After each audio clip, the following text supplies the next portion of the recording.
siphon public funds and keeping it in place would only create room for more fraud. Let's take a listen to the Deputy Director General in charge of Finance and Administration at the National Service Authority. This particular system, as we use it now, as it existing, was the same system that was used to perpetrate the ghost names on Ghanaians. And as you were saying, I heard you read, even children under 1 year were on the payroll of the National Service Authority. People as old as 80 years, some as old as over 60 years, were all being paid under the National Service Scheme. And let's not get it wrong.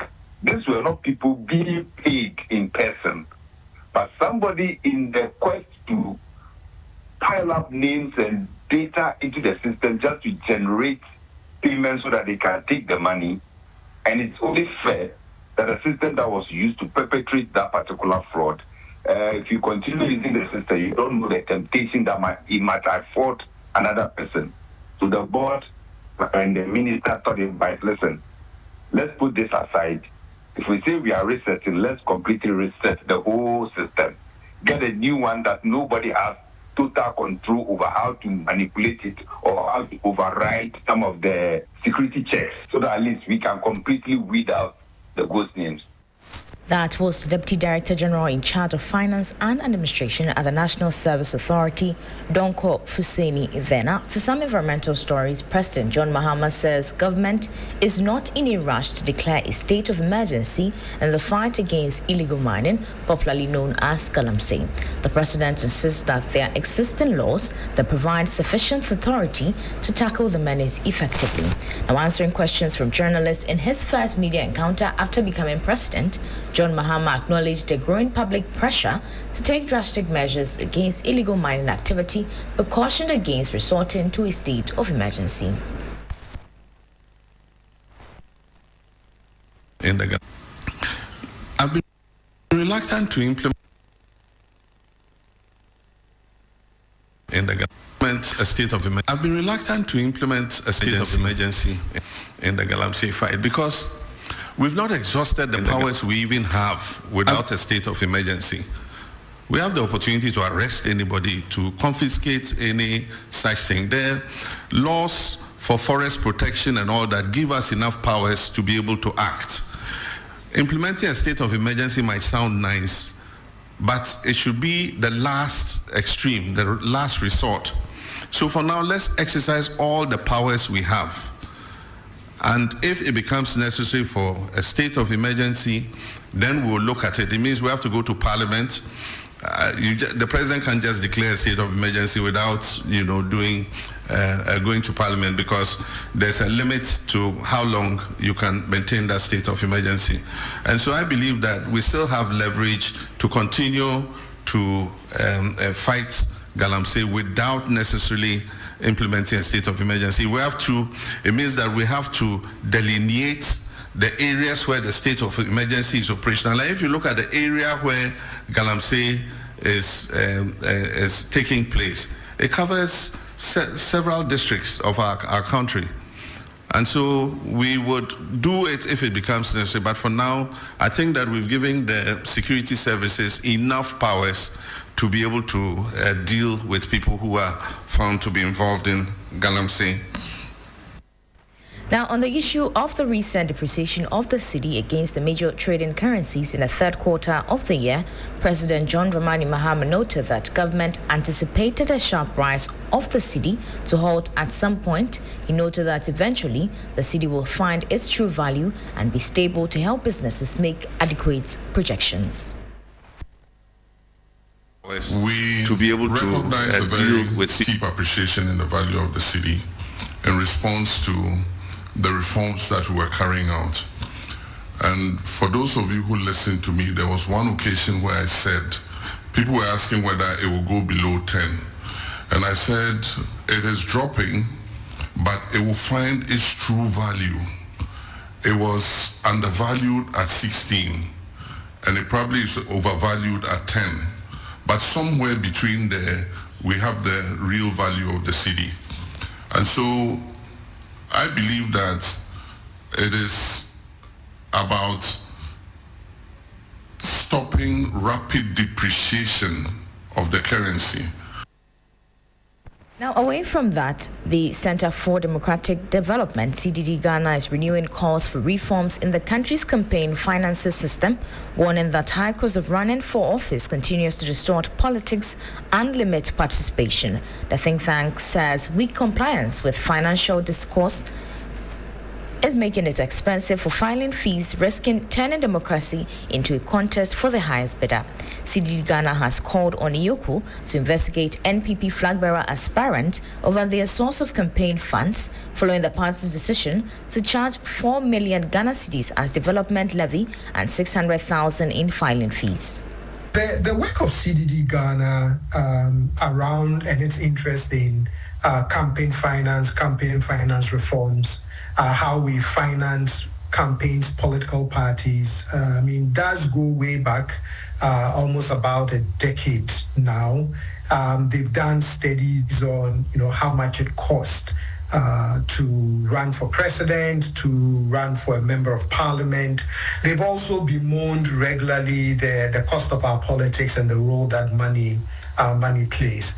And one of the things that the center has been interested in seeing how best we can begin to reform our campaign finance system and begin to tighten the rules around who gives what, how much, when, to who, but also to shine a lot more transparency. The Constitution as well as the Political Parties Act does have some reporting requirements and obligations placed on political parties in terms of reporting their finances, annual reports, etc., etc. Compliance is still very low on that issue. But more importantly, campaign finance legal framework and architecture seem to be very silent though on what to do about candidates and their specific campaign. So that forms the context and the continuation of the work that the center has been very interested in around the role of money in our democratic politics. You hear the voice of Dr. John Osei Kwapon. He's a senior research fellow at the Center for Democratic Development. Now, residents and business owners in the Bono East region are strongly opposing a proposed increase in utility tariff. The public outcry stems from the concerns that the proposed hike would exacerbate the already challenging economic conditions, making it difficult for households and potentially collapsing local businesses.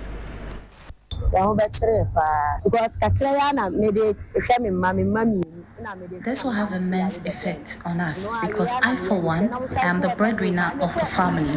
So imagine I'm spending so much on the family and I still have to spend so much on utility bill.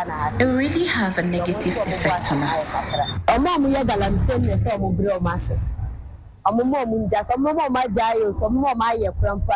Those who are doing galamsey should bear the brunt of this. The effect of their activities shouldn't be ours to bear.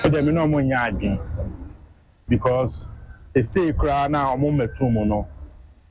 I don't agree with their proposal because even now the prices are high. So should the increments come, it will be outrageous and it will affect us negatively.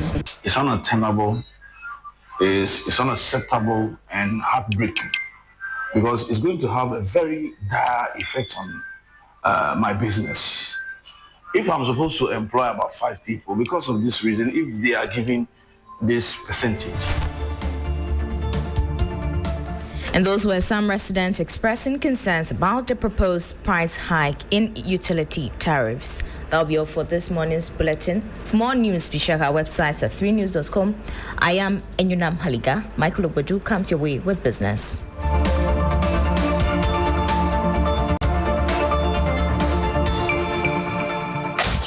Accra gets busy on this frequency. 92.7 3 FM.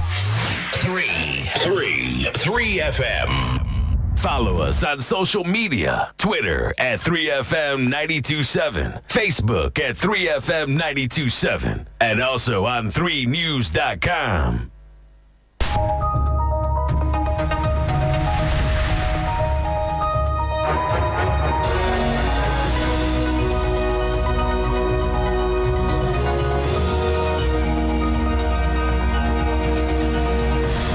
Hello there, good morning and welcome to the business news on Sunrise. Coming up, President Mahama links cedi depreciation to over $40 billion leaving the country without imports, vowing corporates will be sanctioned. Meanwhile, he says government plans to keep the local currency depreciation within 5% range annually.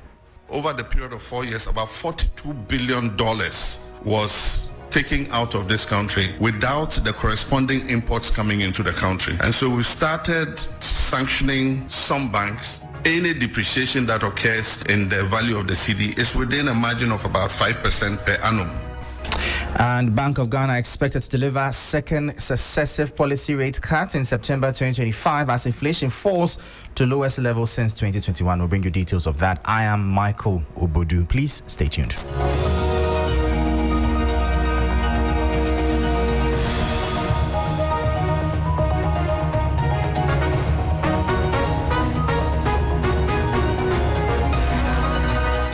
Well, thank you so much for your time. Straight into our top story, and President John Mahama says his government will begin sanctioning individuals found culpable in the outflow of over $42 billion from Ghana over the past 4 years without corresponding imports. He described the capital flight as a major factor behind the sustained depreciation of the cedi. Speaking at his maiden Meet the Press series, the president described the situation as worrying and revealed that some banks complicit in the transactions are being penalized. Over the period of 4 years, about $42 billion was taken out of this country without the corresponding imports coming into the country. And so we started sanctioning some banks, and soon we'll start interrogating some individuals who ostensibly took money out against imports but never brought those imports. We want to know what happened and if there was wrongdoing to sanction whoever it is. President John Mahama also defended the recent depreciation of the cedi, describing it as a market correction following earlier interventions by the Bank of Ghana. The local currency, which appreciated sharply from around 14 cedis to 10 cedis 50 pesos per US dollar in recent months, has since weakened to approximately 12 cedis 20 pesos over the past month. The president added that in future, government policy aims to limit annual depreciation to no more than 5%. The cedi is making an adjustment, and I believe that it will settle at a certain rate, and we will make sure that any depreciation that occurs in the value of the cedi is within a margin of about 5% per annum. That is what we target. And so for now, there's still speculation. It's also coincided with a period where we saw a reduction of 50% in remittances. President John Dramani Mahama speaking there. Now, the Monetary Policy Committee of the Bank of Ghana is tipped to cut its benchmark rate for the second time in a row when it meets this month, following a sharp slowdown in inflation to its lowest level in nearly 4 years. Analysts say the move could provide fresh relief for businesses and households faced with high borrowing costs. The following 3 Business News Desk report has the details. The Bank of Ghana's Monetary Policy Committee is expected to deliver another significant rate at its September 2025 meeting, continuing its dovish stance. According to IC Research, the policy rate, currently at 25%, translates to a real interest rate of 13.5%, which could widen to over 15% without further action. This, the firm says, leaves enough room for another deep cut, projecting a 300 basis point reduction to 22%. Inflation has cooled sharply, falling to 11.5% in August, the lowest since October 2021, well before the authorities' 2025 target of 11.9%. The slowdown has been driven by sustained disinflation in transport fares, food, and favorable base effects.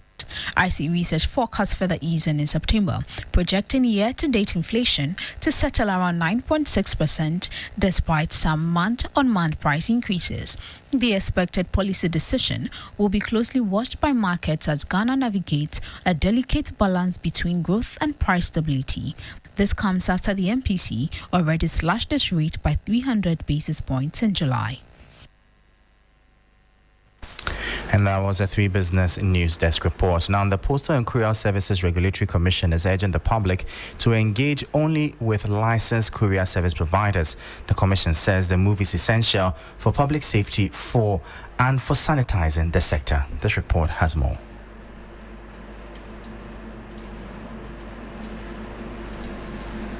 In line with its mandate, the Commission has launched a nationwide enforcement drive to clamp down on illegal courier operators.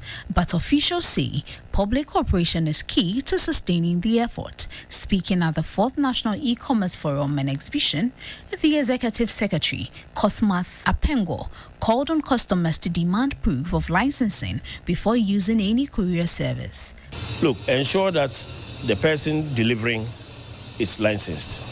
Once he is licensed, we are able to trace the operator. Now, if it's an unlicensed operator, we don't have any records of the operator.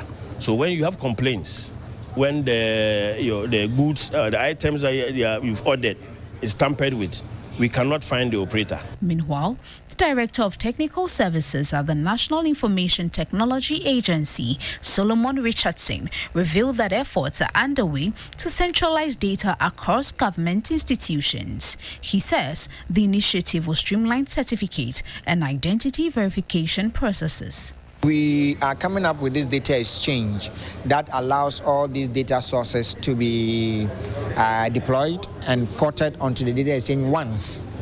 And then all you have to do is manage just that, connection. And then all other, any system, anybody who wants access to the data has a pre-approved approach of querying or requesting for the data and for the data to be released to them. Now, away from that, the Ghana International Trade Commission says it is committed to safeguarding Ghanaian industries from unfair competition. The Commission gave the assurance after receiving a petition from Sunda International, a local manufacturer of diapers and sanitary products. Established under the GITC Act 2016, Act 926, the Commission investigates and adjudicates cases of dumping, subsidized imports and sudden import surges. Executive Director Mavis Ejekwa said measures are being considered to ensure a fair trading environment.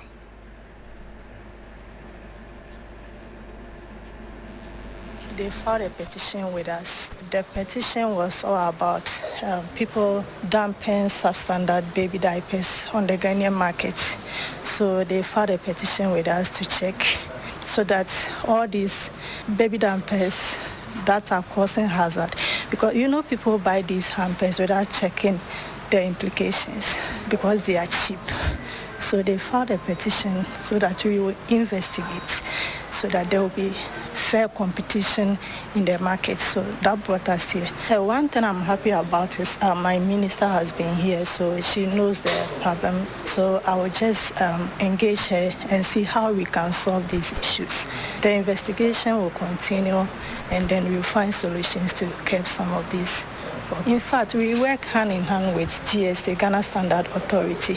So from here, we will visit them and then put before them what we have witnessed so that the 2 commissions under the Ministry of Trade can judge and bring about the best solutions to curb these dumping issues. You have there the Executive Director of the Ghana International Trade Commission, Mavis Ejekwa. Now, away from that, provisional data from the Ghana Statistical Service shows a 6.3% annual economic growth in the second quarter of 2025. The expansion was largely driven by the information and communication technology ICT sector, which saw a remarkable 21.3% growth. This report has the details.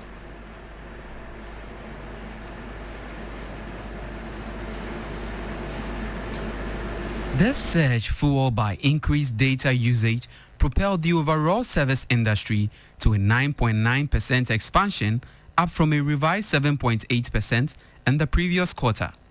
Other key drivers of growth included the education, crops and manufacturing sectors.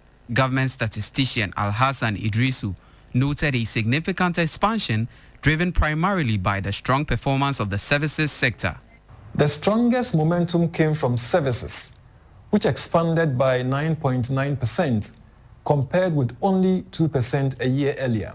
Services remain the largest part of our economy, constituting about 42% of GDP and contributing more than half of the overall growth. Information and communication grew by 21.3%, while education and health also recorded double-digit growth.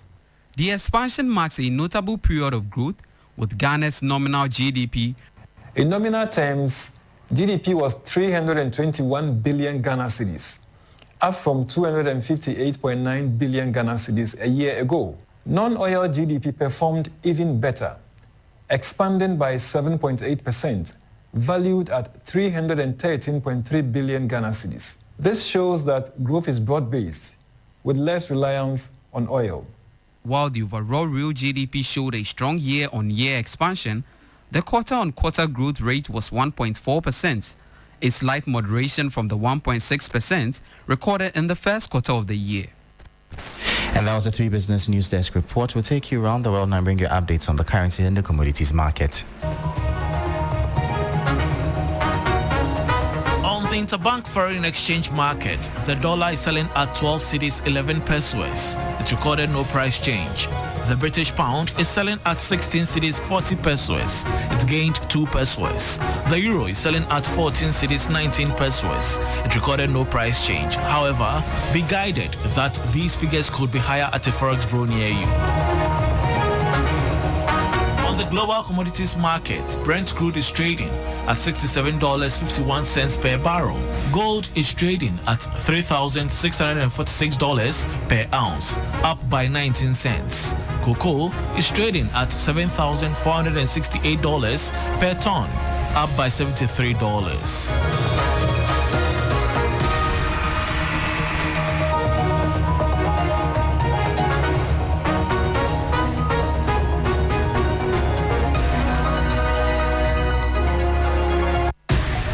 And those were updates on the currency and the commodities market, bringing an end to the business news on Sunrise. For more business stories, please visit our website at 3news.com/business. I am Michael Obodu. Thank you for listening. As always, please stay safe, and Sunrise continues. Do stay tuned.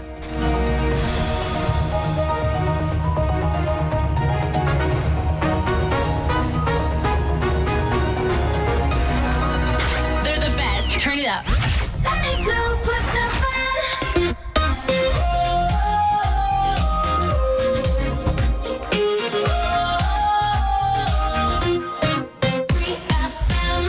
Are you ready? Something big is happening in Accra. It's 3FM Afro Connect, a grand celebration of African unity, culture, and creativity in Ghana. This September, Africa will unite to celebrate the beauty and cultural diversity of the continent right here in